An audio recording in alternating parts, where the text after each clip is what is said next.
Welcome to the Game of Thrones podcast, the officially unofficial podcast for Game of Thrones on HBO. I'm Jim. And I'm Aaron. And we just got done watching season 7, episode 7, also known as the finale, called The Dragon and the Wolf. What'd you think? I thought it was great. I thought it did exactly what it needed to do to get people pumped for next season. If I'm representative of people, Okay. I mean, you are one of people. I know, certainly. right? What do you? Well, so let's get a bigger sample size. Sample right. size of 2 here. We have people in this room. Yeah, no, I'm with you, man. It was awesome. I have very, very small gripes compared to like the stuff we've done in the past, but this one, like, I felt like every time they went for something, it worked. Yeah. And what really made it work for me, there's a couple because there was one scene. This is 90 minutes. I didn't take notes. There was this one scene I remember thinking, this is real dumb. But it was, and I can't remember what it was. Was it with Tyrion going, "You're pregnant"? No, I don't think that. because here's the thing. The reason this worked for me is I don't know if you've had the misfortune of like dealing with a sociopath, like in a position of power that has things they can take away from you, like if they're your boss or a lover or a relative or someone like any, someone that you just can't be like whatever, dude, and walk away from. Like you need something from them, and how fucking insane they are, like. That they really sold me with that with Cersei. That she's just a fucking piece of work, man. She is. And I kind of feel like that maybe Jon and Dany and even Tyrion thought that maybe there was enough of Tywin to like pragmatism, but I don't know like what Tywin would do. I kind of feel like that Tywin would do something similar. Like, yeah, let those fuckers fight over, and we've got better odds with this fight than we do, because her calculus is just power. Like if she is not in power, nothing else matters. Yeah, it's like it fucking stressed me out seeing what these characters deal with this narcissistic psychopath, and that felt very fucking real. Like I said, if you don't get that because you've never experienced it, then thank your good fortune. But man, it really felt real for the first time in a long time. The Cersei's just a nut job. Yeah, and it's exactly as we expected, right? I mean, everybody said what a dumb plan this was not because it's hard to get the white and all that crap, and who knows if it'll work, but all that's you true, just can't convince Cersei. And now they've got the problem of thinking they have accomplished their mission, which is unfortunate for them because they most certainly haven't. And it went down exactly like I expected it to, which I think is one of the most rewarding things when watching a television show. Is to truly understand the characters and what they would do in these situations, and then to see it play out that way. Yeah, and I felt like, and I don't know if I continue to be the biggest rube in the world, but I actually thought for a minute Jaime might die there. Yeah, I did too. But then ultimately, I feel like what actually would have happened, like you said, like knowing what I know about these characters. The middle path was Jaime just to like renounce his family and ride north alone, and the for scary Cersei thing, to let him do it. The scary thing for me in that scene is that Cersei kind of had what she wanted in a child, right? Yeah. She now has a continuation of her line. Right. She has the child that she cares about so deeply. Does she need Jaime? Like that was the question that was going through my head. And that's the other thing I thought worked really well is that I bought both sides of the story. I bought I thought like, well, shit, maybe this is the first time you see this ferocious, terrifying zombie, and like she's gripping her stomach. I'm like, okay, well, this in retrospect makes the pregnancy thing make a lot of sense because what is Cersei's? She's got good cheekbones and she loves her children. This might get through her thick fucking skull. So like it worked, and then like I bought the double flip. Yeah. Like of course that's what she would do. I thought like we've been talking about D+ plot with like B- execution. At the minimum, they got A- in this episode of my book. Yeah. Like I loved all the conversations. I fucking the reunion stuff was amazing. I mean, I liked all the dialogue between Dany and Jon. Like felt like it's like personal, professional relationships are dangerous because they go bad. There's huge stakes. So it's like they didn't jump right in bed, and they like did the kind of coy thing, and I felt like there was enough there, but then when they finally jumped in bed, it's like, okay, now. And they're overlaying some what could be bad news for this whole situation over the top of it, right? Yeah. That Jon is the rightful heir. How will Dany react to that? Like, Uh-huh. does he know he's banging his aunt? Like, Uh-huh. how will he be with that? Now, and that's the thing. Like, they're overlaying the whole thing. Like, with I don't know if they are aware of how creepy that is. Where I think they are. Yeah, I watched it after the. Okay, the okay. thing, I and didn't they because said, I yeah. had such a hard time getting HBO Go to work. Oh, Like for 10, 15 huh. minutes, it was just crapping out and freezing up every 5 seconds, and I was Weird. yeah. But it finally did. So I came right here. I didn't have time to get into the after stuff, but I thought that was kind of a funny thing, and it's like, hey, you've been rooting for this. We're gonna spell out we're gonna get the family fucking tree out now. Yeah. The thing that I don't understand is they dropped the name Aegon Targaryen, Right. which yeah, Rhaegar already had a son called Aegon who got his brains beat in, so that was super confusing, and that might be just the double D's signal to book readers that, hey, like, we're just simplifying shit, all right? We're like, don't think too hard about the annulment and the fact that really boned over Elia and therefore all of Dorne. And that would have been like the insult of, like, think of like how Lord Walder Frey reacted when someone broke off a betrothal. And he wasn't even the fucking Lord Paramount. He was just a vassal lord to the fucking Tullys. So you're going to insult one of the great houses, the fucking the Principality of Dorne that's unbent, unbound, unbroken. Don't think any about that shit. Just Jon's Aegon Targaryen, and he's fucking his aunt. Yeah, it's kind of hot. No, I don't know. I'm curious to see how this will all play out in a year and a half. But right, I don't know. This episode did everything it needed to do, I thought. And like it appropriately set the stage for the final season. And yes, finally, like we didn't. I was wondering if either Cersei or the Night King would die. But I felt like the way they handled this with the Army of the Dead marching and then the Night King obliterating the wall with his newfound dragon. Yeah. I mean, I don't know how much literal sense that makes, but thematically, the fact that he's got his magic ice dragon that's now going to destroy the magic ice wall, sure. Sure. Yeah, I don't know what that dragon shoots, but it clearly is powerful enough to take down the wall. I do wonder, like, what's your reaction for Littlefinger getting got? I thought it was awesome. Yeah, like, the way that they turned that around, like, I thought, oh my God, Sansa, you are the dumbest person alive falling into this again. And it turns out I was the dumbest person alive. I didn't buy it. The whole time I'm like, nope, no fucking way. No fucking way. Yeah. And when I thought it was too transparent, but you're right. I should have seen it. And then when, like, I felt like the way Aiden played the whole thing, where he like just like he was getting his smug on, and then like whoa, wait, where's the next rung? I'm out of rungs. Oh shit. He's kind of like doing that Wile E. Coyote thing where he's running on air. Right. And there was black comedy and like his going to Jan Royce and being like, I'm the Lord Protector of I demand, and he's like, no, not happening. And then him falling on his knees, like I thought that shit was good. The only thing, because all this season I'm wondering, when is Sansa going to drop the lone wolf thing, because that could be the brilliance of that piece of the marketing was, as you got further in the season, it could mean so many different things. And I kind of was like, as he was bleeding out there, and her and Bran and Arya were all together, I thought that she would like spit it at him as some kind of final curse. But the way it came out, the fact that they mirrored like Jon and Sansa on the parapets of Winterfell, and I like that. It was super fitting the way that Littlefinger went out too. I mean, he's cut across the throat with the very knife that he put to Ned's throat. I mean, she's taking his voice from him, which is the weapon his only weapon. Like, it's so satisfying on so many levels. I was just like, yes. It felt like Saruman getting thrown from the tower. I suppose so. Sure. Come on, you've seen that movie. I've seen the movie. But don't big time me on Lord of the Rings. You watched them all. I don't remember any of it. I thought like Dany arriving was.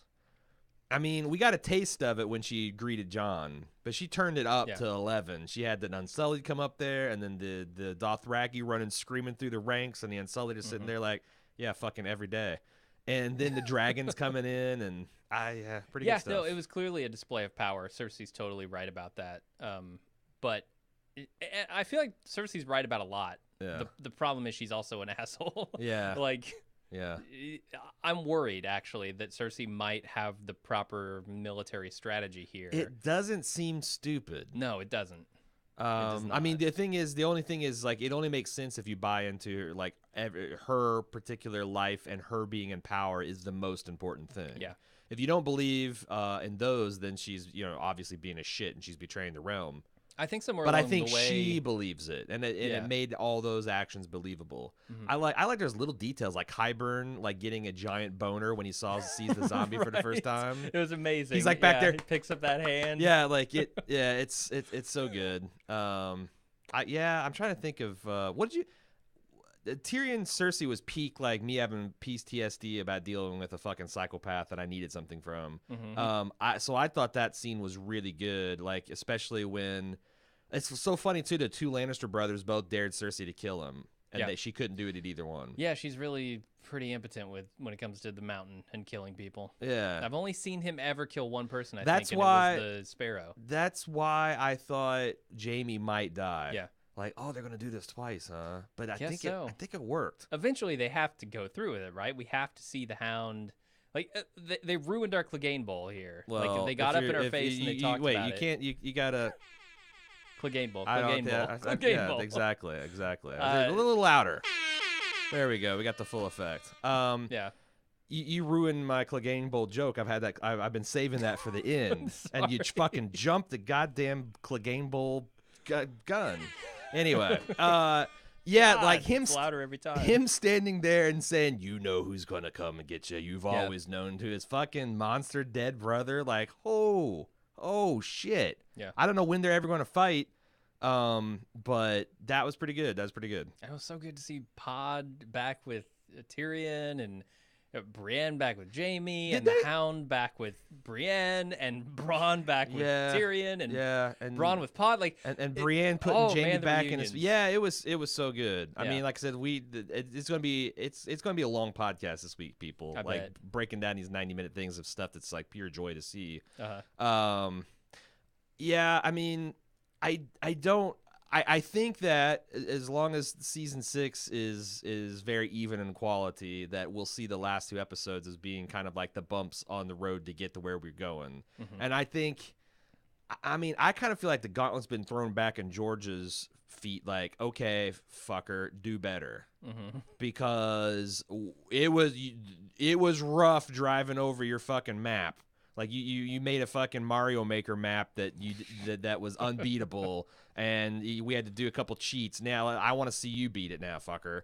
Mhm. Yeah, it's pretty funny. Yeah. So the Euron stuff was interesting. Yeah, I did fall for that. I definitely fell for that Because I'm like, they're gonna keep Euron around to fight for another day, or is he gonna try? Is he gonna be? Because it seems totally within his character to Yeah. just fuck off. You know? Yeah, it's gonna be fun because I think Kim Renfro is gonna come back on for either this week's spoiler podcast or the review, the wrap up one. Because I remember off the air, because I know that she had read all the spoilers, and I'm like, okay, I don't want to know anything, Kim. But is there going to be enough gas as far as like theorizing and stuff from the what's to come that we think it would make sense to have you back on? And she goes, yes. And yeah, it's going to be fun to kind of evaluate some of these like kind of long-standing theories to see like kind of what's left. Did they bring the actor that played Viserys back to play Rhaegar? I felt like that. It looked like it. A lot like it. I didn't like, because I still have memories of him being a fucking douchebag. Yeah, no.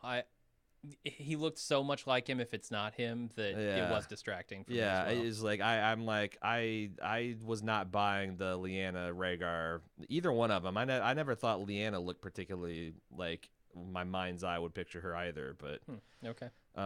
It's just like kind of like Dany and Jon, I think they're great. Yeah. Like they fucking look like people you would ship. If this show was about that Lyanna and that Rhaegar, there would not be people on a message board saying, "Oh boy, can't wait for them to fuck." They're just like, they're Westeros fives, man. What's going on? Yep. What's going on? There's so much stuff happened this episode. I mean, you can't get it all. the Theon stuff, which Oh, I also shit. thought was awesome. That's the fucking thing. Okay, you thought it was awesome. Good. Yeah. Because that's the scene that I thought was a little bit kicks horseshit. to the dick. Theon's magic power is that he Yeah. doesn't have balls to kick? Yeah, man. What, they're like a fucking adrenaline switch for It's him to get... well within his character. I mean, like, he's essentially Bobby Hill. Have you seen where I think I remember this episode of that. Bobby Hill where his dad drops him off like the YMCA to take a boxing class. He's getting bullied, and he accidentally gets sent up for like a woman's anti-mugging class where they teach him to kick the assailant in the balls and scream, "I don't know you, let go of my purse." And he slays all the bullies at the school doing that. Like I don't know about that plot line, Jim. I don't know. That might be the A- execution or an F plot. I don't know. I don't know. I liked it, and I thought, I mean, I like it from the standpoint of Theon finally standing up for his damn self, and not even himself. It's for his sister. But here's the thing: they've always portrayed Theon as a pretty. I think they made a mistake of playing Theon as an incompetent warrior, because he was raised by the same man of arms as all those Stark boys, and all those Stark boys that are not like don't have the use of their legs, kick ass. And we saw Theon as very competent first season. He's a good shot at the arrow. He was decent with the sword. Like, I was thinking like that they might remember that, and he would just kick the dude's ass. Like, it would be a tough fight, but he would do well because he's a Stark. Damn it, John himself said as much. Well, they remembered that he doesn't have balls anymore. I imagine getting kicked to any kind of injury that severe would probably be devastating. I would think so. Well. Plus, I've heard from women saying that getting kicked in the pubic mound does not feel good. I can't imagine it would. No, I wouldn't think so. And then kicked in the clit. If you've been kicked in the clit and it was a positive experience, write us at GameOfThrones@baldmove.com. We kind of talked. Theon doesn't have the clit, but no, he just has a giant scar and tissue. some kind of grisly urethra assembly that can't feel good to be kicked. Probably not. Maybe they did like Jamie's hand and they put a gilded cock and balls down there. Yeah. Sure. Guy broke his knee on it. We kind of talked about the wall. I mean, that's the biggest, obviously biggest development of the whole season, of the whole show at this point. Yeah. The wall comes down. It's fucked up because now, do you think the dragon's going to stay with the army of the Marching Dead? I assume so, but because here's the thing, that dragon is I think we know that it's fragile. Like this is like what's been revealed in the last week is that these dragons are glass cannons.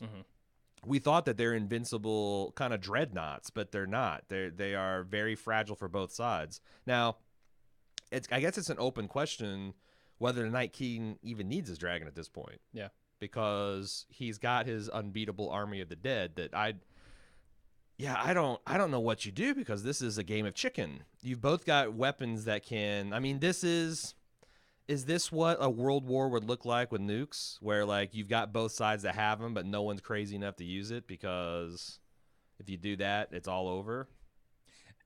I mean, I definitely still feel like Dany has the advantage over him. How? Because she has 2 dragons. Okay. So she just does a suicide. all kind of things. Yeah. Like 2 fighters in the air probably have a good chance of beating 1. But surely it's not just the Night King that can throw it. But I guess that's an open question. Maybe just the Night King can throw a goddamn spear. I don't know. And kill a dragon. I don't know. The other guys are just reloaders. Yeah, they just carry the weapons. But I mean, like, once he loses that dragon, if he loses that dragon, there's not a lot that the army of the dead can do against the humans. I feel like that's kind of his trump card, right? But if the dragons are dead, all of the dragons, then I don't know how the humans defeat. I mean, it seems like it would be a grisly battle, but maybe if you have enough obsidian. But how would they arm everyone with that much obsidian? They don't have time. I don't know. I don't know either. I guess we'll see in a year and a half. And it'll be interesting to see, because Jamie was the last good advisor she had. And I'm just imagining this like fucking Phantom of the Opera style Cersei, who's just in her darkened throne room, like caressing her swollen belly and just being fucking paranoid and evil, and what that's going to be like when they come back for her. Speaking of which, that scene where Jamie rides away and it starts snowing, that was beautiful, This sure haunting was. scene. This sure was. Because you know what that snow means. Yeah. And it doesn't snow in King's Landing, as far as I understand, not typically. right? Like super bad winter, sure, but like it seems like it's gonna be. And that's the thing. Like, it's always been my impression that the problem with the Night King is if you don't stop him, he continues to march and go south, and he brings winter. And it's like always been my understanding that like an unchecked long night would lead to the Planetos or whatever they call their version of Earth would just freeze, like just be a frozen snowball. Yeah. Including the oceans, including all that stuff. Now, I don't know, because it seems like there's a lot of people asserting like, oh, you just go to islands and everything be fine. And in researching that thing we did for the podcast pack, it did seem like there was hints in the World of Ice and Fire that Essos did better than Westeros after the long night, because their civilizations, the old Gissian or Giscari and Valerian empires were going strong at the time, where in Westeros they were still picking up the pieces. So maybe I've always been wrong, and like this is just a Westerosi threat, and we're talking about everyone dying there and their other planet. I mean, it'd probably be shittier, but could the Night King get over there? I don't know. I'm not sure. Might never find out. Yeah. So yeah, I don't know what else. I don't know what else we want to talk about. Not much until Tuesday. I imagine here's the thing. Because I feel like if you had a gun to my head, I'd say the majority of the fandom is probably going to feel how we feel. But I also think there's going to be a lot of people that they got lost along the last episode or two, and this isn't going to be enough for them. And I'm curious to be like kind of percentage wise, like how many fans are going to fall in that, like, nope, there's no fucking way. This is fruits of the poison tree. And even if it's cool and spectacle, it still doesn't wipe away all the other bullshit we went through. Then why are you still watching? Well, if because nothing's gonna wipe away the bullshit, then the rest of it's bullshit, and you don't need to. There's see such a thing as hate watching, and there's also like I you know, because a person tuning in, like even if they checked out, they're like, well, I'm gonna at least give it the finale to see because maybe they can, and they went in there like, you know, 'cause some people are just not willing to be convinced, and some people, like, I just honestly think the show they just like were less willing to put up with the bullshit to get to an episode like this. But I'm curious to see what the rest of the fan base thinks. That's fine. I mean, if a bunch of people check out, Game of Thrones will survive, HBO will survive, and we will get awesome. It is a bummer because that's the thing is I will always go back, and yes, maybe we look back at these two episodes as being bumpy, but it does feel like that history will also show that these two episodes are maybe needlessly bumpy.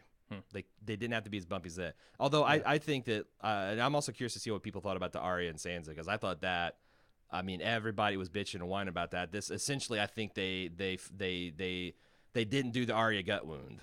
No, they certainly didn't. Like, because people are saying that last week, right? Like, if you think that they're going to make this be cool, then you were just like the people that said, oh, there's something to this Arya gut wound, and it's all, you're going to see, and we all end up like, no, that's just something we had to accept as bullshit. I thought this plot, you know, I believed Arya getting her guts not stabbed out. Yeah. No, if they had, I feel like they would have been the very thing that they were creating if they had done that again, you know, like Sansa falling for Littlefinger's tricks again. They would have been the Double D's doing another gut stab on Arya. They didn't do that. They learned Sansa their said, lesson. like, I'm a slow learner, I admit. Like, that was a great Sansa line.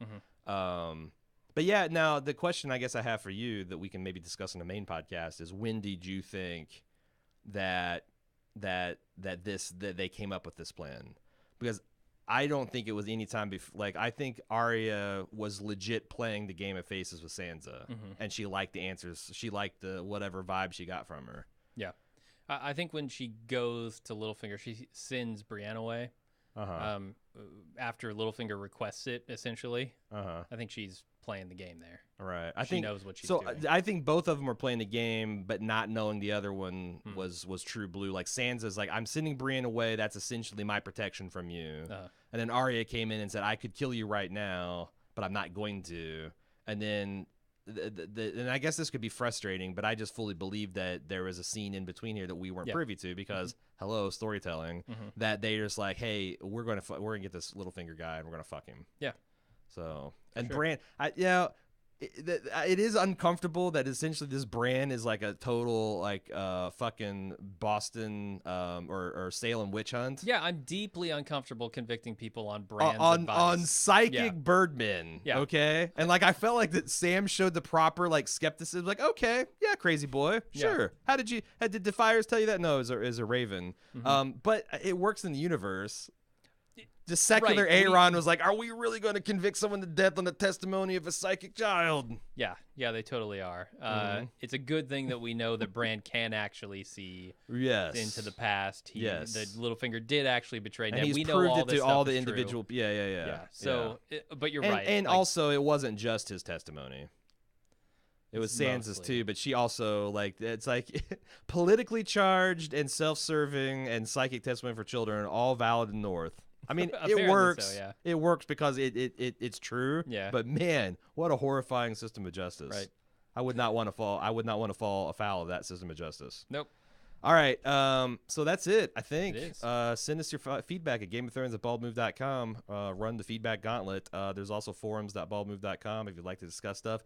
I'm so happy to be done with the trying to protect myself from spoilers and leaks. Oh, and I really hope that season 8 they can nail that down, because it really, I mean, as you guys probably tell, it's not like I had a lack of emails to read, but there was a lot less spoilers and speculation we could go on to. This is a finale, man. We're open to all the speculation. We are now. Send it all speculation in. is now back on the table, boys. Oh, man. And that's the other thing I guess when I talk to the main cast is like, what is HBO to do? Because what's happening is not only do you have these production leaks, but people are just piecing stuff together by camping out on these mountain ranges and be like, oh yeah, there's Gendry, so I guess Gendry's coming back, and here's. I mean, like it's shooting fish in a barrel, and how are they going to do it? Dragons. They need dragons. They need patrol dragons. Yeah. I don't know. Good luck, HBO. I hope you do it, because it's more fun when we don't know. Yeah, but we will be back on Tuesday with the full podcast. Real quick before we go, I wanted to tell people about the Pod Pack, which you mentioned earlier. Oh, I thought we were going to drop that mid-episode, but nope, take it away. Nope, I'm doing it all right here. This is for club members. This is for everybody. I got together with a group of about 10 of some really good Game of Thrones podcasts over the last few weeks, and I put together something that I'm calling the Game of Thrones Pod Pack. They're really good podcasters. They're really good. It's a really good club, we call them. You know, the RGC. We call up. We have red hotlines. You weren't supposed to tell people about the RGC, man. Really good casters. No, we all got together. We each produced a special episode, if you will, of all of our podcasts. So there are 10 in total, and right now it's up on Indiegogo. I need to find a link for that. So I'm gonna have to put a marker here, but all you club people get to see the research soup breaks. kitchen being ground into sausage. Yeah, let me get the link.